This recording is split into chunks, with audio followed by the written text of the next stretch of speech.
పితా పుత్ర పవిత్రాత్మ నామమున ఆమేన్. ప్రియమైన దేవుని బిడ్డలారా, క్రీస్తునాథుని సహోదరులారా, ఈ 14వ సామాన్య ఆదివారములో దాచబడిన నిధి గురించి ప్రభు సంబోధిస్తూ ఉన్నారు. ముఖ్యముగా ఈరోజు సువార్త పట్టణములో మత్తయి సువార్త 11:25 ఒక మాట అంటూ ఉన్నారు. విజ్ఞానులకును వివేకవంతులకును దీన్ని మరుగుపరచి పసిబిడ్డలకు బయలుపరచితివి అని. మరి పసిబిడ్డలకు ఆయన దేన్ని బయలుపరచాడు అంటే పరలోక రాజ్యమునని చెప్పుకోవచ్చు. ఎందుకంటే మత్తయి సువార్త 13:24 ప్రభు సంబోధిస్తూ ఉన్నాడు.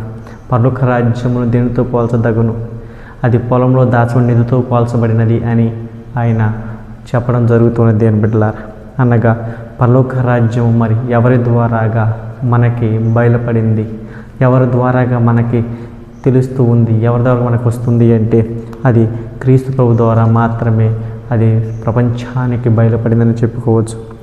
ఎందుకంటే లూకాసు వార్తలు 10:22 ప్రభు సెలవిస్తూ ఉన్నారు. నా తండ్రి నాకు సమస్తమును ఇరుగుపరచెను, ఆయన సమస్తమును అప్పగించెను, అలాగునే నాకు ఎవరికైతే ఎరిగింప ఇష్టపడునో వారికి ఎరిగింప చేస్తాను అని.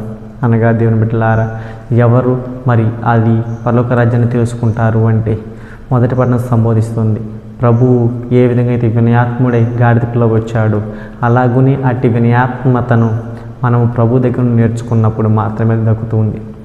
అందుకే ఈరోజు ప్రభు సైతం అంటున్నారు, నా నుండి మీరు నేర్చుకునండి, వినయాత్ములను సాధుశీలుడు నా నుంచి నేర్చుకోమని సంబోధిస్తూ ఉన్నారు.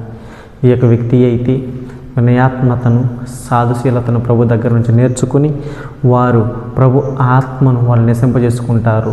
ఎవరైతే శరీర వాంఛలను త్యజించి దూరంగా వెళ్తూ ఉంటారో వారికి మాత్రమే ఇటువంటి దేవుని యొక్క ఆత్మచేత నింపబడి దైవ రాజ్యంను కనుగొంటూ ఉంటాం.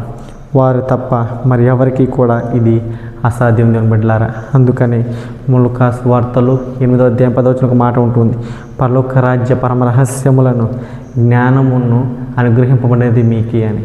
అనగా ఎవరైతే వినయము కలిగి, ఎవరైతే సాధుశీలత కలిగి, ఎవరైతే పాపమును త్యజించి, ఎవరైతే దైవ రాజ్యమును వెతుకుతూ సమస్త లోకమును కూడా విస్మరిస్తూ ఉన్నారు వారికి మాత్రమే అట్టి జ్ఞానం వసపడుతూ ఉంది.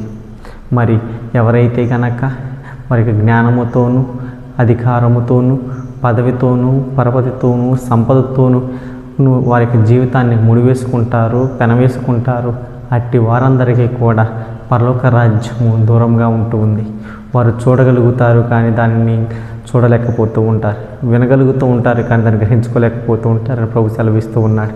మరి ఈరోజు మనం ఏ యొక్క స్థితిలో నిలబడుతూ ఉన్నా, పరలోక రాజ్యాన్ని చూడగలుగుతూ ఉన్నామా, పరలోక రాజ్యాన్ని గ్రహించుకోగలుగుతూ ఉన్నామా, దాచబడినటువంటి పరలోక రాజ్య పరమ రహస్యములను క్రీస్తు ద్వారాగా మనము కనుగొనగలుగుతూ ఉన్నామా? కనుగొన్న ప్రతి ఒక్కరూ కూడా ఈరోజు ప్రభు సెలవిస్తూ ఉన్నాడు, మీరందరూ కూడా ఆయన దగ్గర నుంచి రక్షణ పొందుకుంటాము అని. అలా కనుగొనాలి అని ప్రతి ఒక్కరిని కూడా దేవుడు ఆశీర్వదించిన ప్రత్యేకంగా ప్రార్థన చేద్దాం. ఆ దేవాతి దేవుడు మనందరిని ఆశీర్వదించును గాక. ఆమేన్.